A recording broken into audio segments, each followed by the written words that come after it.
Haleluya. Jumpa lagi dengan Pendeta Saifuddin Ibrahim, channel membangun hidup damai, membangun hidup toleransi dan damai. Dan hidup damai itu hanya karena mengikuti Yesus Kristus sebagai Tuhan dan Juru Selamat. Saudara, saya bersama dengan Habib Ali Alatas. Beliau adalah turunan Nabi yang sejak berjumpa dengan saya, dia sangat mendalami dan senang kekristenan. Saya akan bertanya kepada beliau, kenapa dia pindah menjadi orang Kristen. Hal anta tastati an kisah kasirah fakat limadha anta tantakil ilal masih. Saya minta kepada beliau ceritakan sedikit kenapa anda pindah menjadi orang Kristen. Shalom. Salam. شكرا جزيلا أخي الفاضل أخي الكبير سيف الدين إبراهيم. Terima kasih kepada saudara utama dan saudara besar saya, Saifuddin Ibrahim. وأريد أن أتحدث اليوم عن قصة قصيرة من أحاديث محمد، وهي التي أنا درستها عندما كنت في الكلية. Saya mau cerita singkat kenapa saya pindah dari agama yang lama kepada Kristen. Itu karena mempelajari hadis-hadis ketika saya kuliah. ذكرت آنفا وتكلمت كثيرا عن حديث الرضاعة الكبير، واليوم حديث غريب جدا. Sekarang kalau tadi saya mengingatkan kepada kita tentang hadis menyusui orang dewasa, dan sekarang saya mau menceritakan satu lagi hadis yang aneh menurut saya yang membuat saya masuk Kristen. هذا الحديث اسمه حديث شق صدر محمد. Hadis ini bercerita tentang membedah dada Muhammad. هذا الحديث يقول عن أنس بن مالك.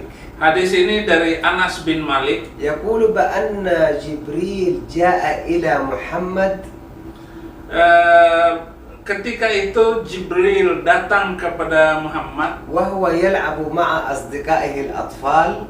Dan waktu itu Muhammad bermain dengan teman-teman seumur dengan dia. فمسكه وصرعه في الأرض.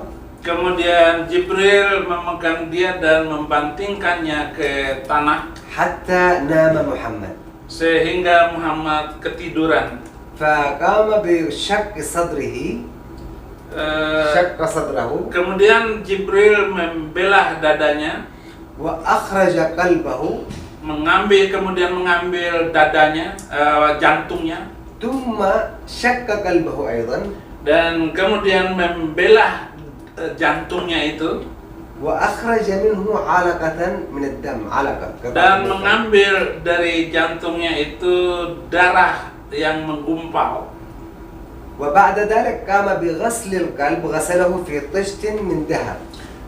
Setelah itu Jibril mengambil piring emas untuk mencuci jantungnya, baskom. وبعد ذلك بعد أن غسله قام بلأمه بيخيطه، يعني أخاط القلب. Dan setelah dadanya ini kemudian dijahit itu dadanya, jantungnya. ثم أخذ القلب وأدخله في صدر محمد. Kemudian jantung yang sudah dijahit tadi lalu dimasukkan ke dalam dadanya Muhammad. ثم قام بخياطة صدر محمد. Lalu dadanya itu dijahit lagi oleh Jibril. فكان الأطفال أصدقاء محمد يشاهدون هذا القصة. Dan teman-teman Muhammad itu sama-sama kecilnya menyaksikan itu.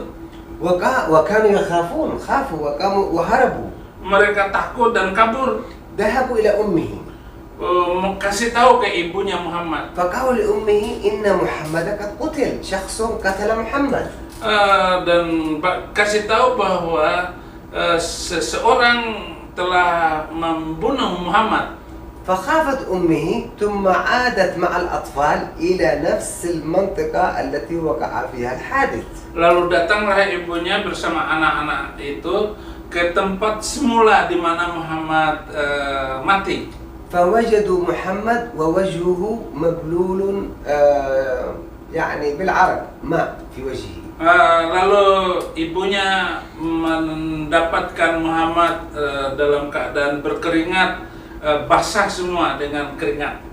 وكان بحالة جيدة ليس ميت. Dia sudah sembuh lagi dan tidak mati. وجبريل لم يكن موجود قد ذهب. Dan Jibril sudah tidak ada lagi karena sudah pergi. فقال أنس بن مالك للصحابة كنت أرى في صدر محمد هذا علامة العملية أو علامة الخياطة في صدر محمد كنت أرى. Lalu berkatalah Anas bin Malik kepada sahabat-sahabat bahwa saya melihat bekas jahitan di dada Muhammad. فلماذا أنس بن مالك فقط هو الذي قال هذا؟ لماذا لم تقل عائشة زوجته وهي ترى جسمه كل يوم؟ لماذا لم تقل زوجاته كلهم؟ لماذا لم يقولوا؟ فقط أنس بن مالك قال هذا الكلام. Kenapa hanya Anas bin Malik yang menceritakan ini? Kenapa Aisyah yang tinggal tidur dengan Muhammad setiap hari tidak bercerita tentang hadis ini? Kok hanya Anas bin Malik? هذا واحد. اثنان، لماذا الله ينسى عندما يخلق محمد إن يوجد في قلبه علقة من دم ثم يرسل جبريل حتى يشق صدره ويخرج قلبه ثم يشقه ثم يخرج العلقة؟ لماذا كل هذا؟ Nah, itu yang pertama. Yang kedua, kenapa kok Allah itu lupa sehingga menciptakan Muhammad dalam hatinya ada sesuatu kotoran, lalu dia mengirim Jibril untuk membelah dadanya, kemudian mencucinya, lalu menjahitnya, kemudian dimasukkan lagi ke dadanya.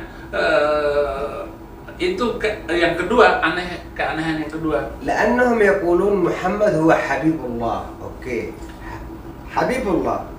الله يعرف أن هذا الشخص نبي. لماذا يخلق النبي ويخلق معه هذه العلقة ويقولون وجبريل يقول لمحمد هذه العلقة هي سكن أو غرفة الشيطان أو مكان الشيطان؟ كيف هذا الكلام؟ Mereka semua mengatakan bahwa Muhammad itu kekasih Allah. Kenapa kekasih Allah itu ada di dalam hatinya, kemudian menempatkan ada mudghah, darah yang menggumpal, dan mengatakan bahwa inilah tempat setan. فهذا كله شيء غريب جدا. Ini semua hal-hal yang aneh sekali. لأن الله خلق البشر كلهم وهو قوي جدا، يخلق الأبيض، يخلق الأسود، يخلق الضعيف، يخلق القوي. Allah itu lebih daripada itu. Allah itu adalah maha kuasa.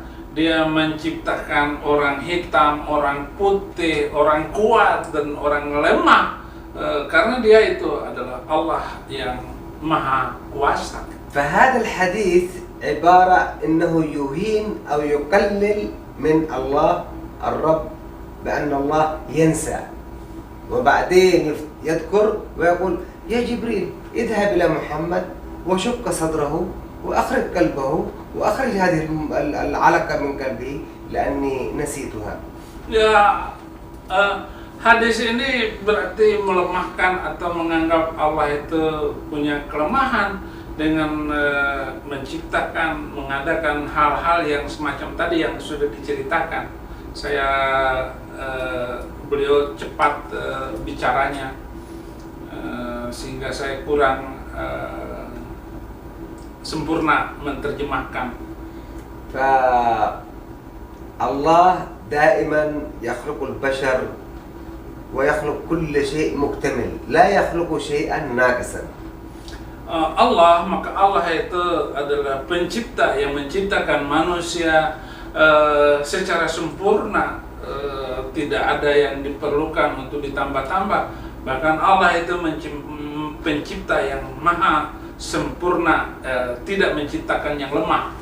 والله لا يحتاج إلى جبريل أن يذهب ويقوم بعملية دكتور ويشك ويفتح القلب ويفتح الصدر، هذا شيء لا يدخل في العقل.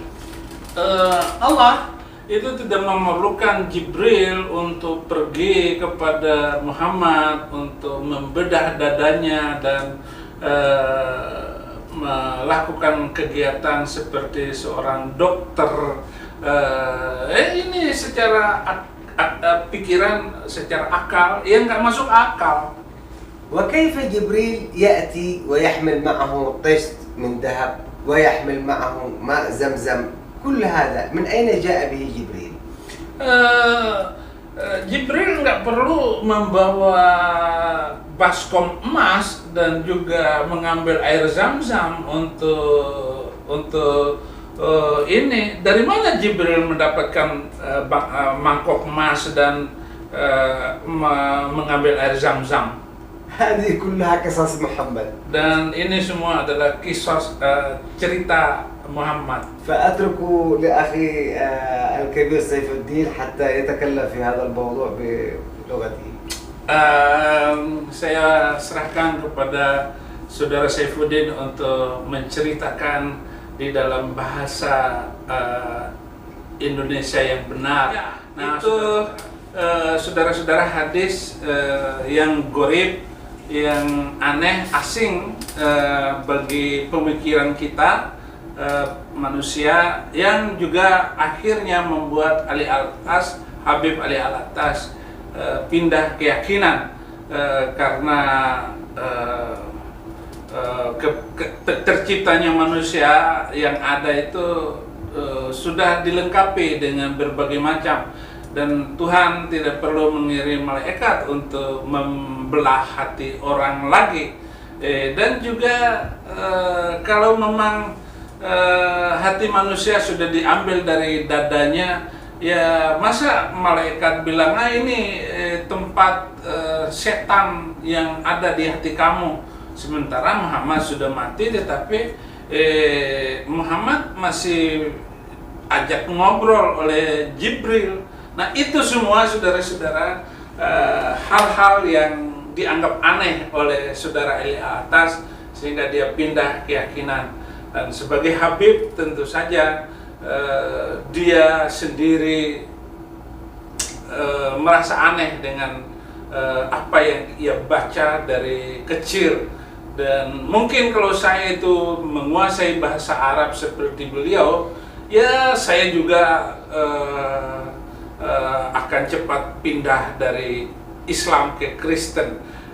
Itu saja komentar saya di dalam wawancara ini. Biarlah Tuhan yang memberkati kita semua. Amin. Amin.